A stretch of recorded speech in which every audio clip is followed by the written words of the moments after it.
Welcome to Creator Review, the series that I thought I could have laid to rest for a while, but I guess not. This episode's creator is Numptaloid. Now, you might know that back in December of last year, I made this video talking about how he was my inspiration for making YouTube videos that weren't shitty Let's Plays. And over a year after I made that original video, here I am bidding all of his 5 rated levels, mostly because Orenji asked me to. Also, now I'm on the leaderboards for Flashback, One Hit Wonder, and Drink Milo, so that's fun. Let's just get started.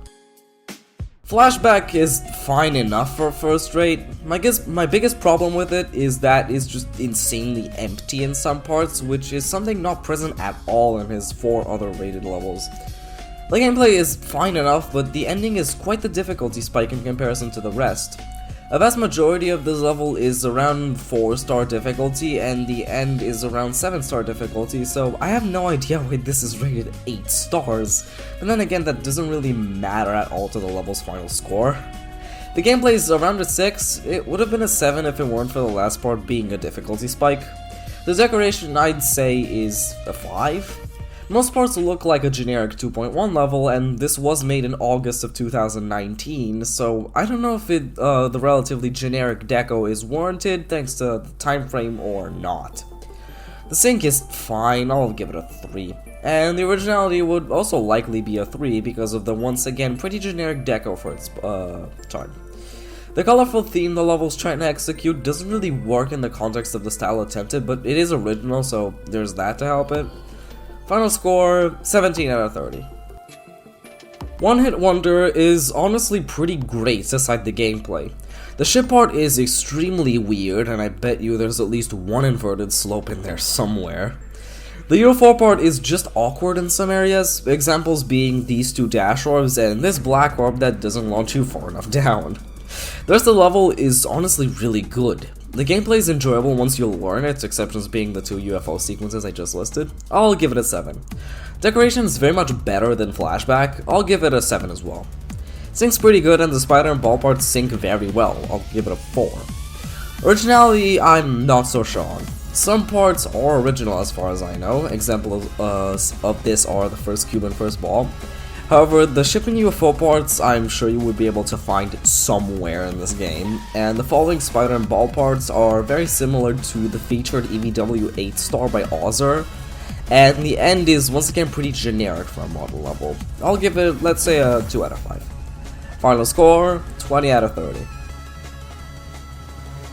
Poolside Vibes is pretty good.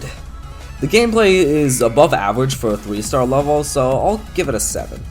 This level uses the exact same song used in Bad by GD Laynod, which I've reviewed all the way back in September, so that's fun. In general, this level rings extremely close to Bad by GD Laynod, which was released incredibly close to when this level was made. Nump's own showcase of the level came out on Christmas Eve of 2019, and Laynod's showcase of Bad came out on New Year's Day of 2019.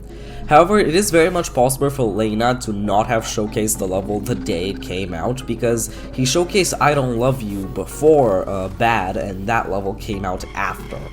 So I seriously have no idea if this level was heavily inspired by Bad, or the both of them exist in a vacuum from one another. Either way, this level has really solid decoration and is themed differently compared to Bad, but I still don't know what to think. The deco gets an 8, it's very solid even if inspired or not. The sync is very solid once again, I'll give it a 4. And finally, the originality. I'm gonna go ahead and give it the benefit of the doubt and say it was not inspired by Bad and give it a 3. Final score, 22 out of 30.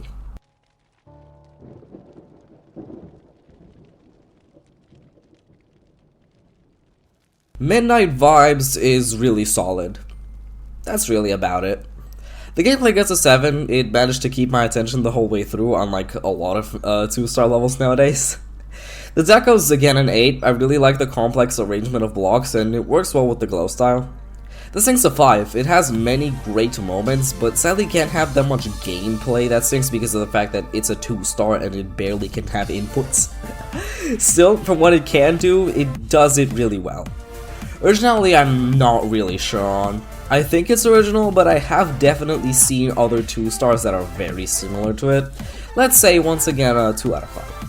Final score, 22 out of 30. Drink Milo is by far the best Numptaloid level to me, mostly because the gameplay is extremely fun, and the sync accompanies it really well. Because of this, I'm going to give the gameplay a 9 and the sync a 5. The decoration is very generic, but does fit the factory style that was attempted, as this level is about CP grinders after all. Plus, it has some really funny details, like Split72 winning the CP eating contest, the Shutterstock watermarks in this part, and this meme during the cube transition. All these details are really nice and I like them a lot. 9 for deco, I don't even care. The originality is apparently trash according to Nump himself in his showcase description, so I'm not going to go against the man who literally built the level and just give it a 1. Final score, 24 out of 30. And with that, we can calculate Nump's final creator score, which is exactly 7 out of 10. Which I think does fit the levels pretty well as an average. It's pretty obvious that Nump slowly got better and better at creating and peaked with Drink Milo, even though it's definitely not his best level, it's just my personal favorite. The actual best would probably be a tie between Poolside Vibes and Midnight Vibes. And that's all. Thanks for watching. Goodbye.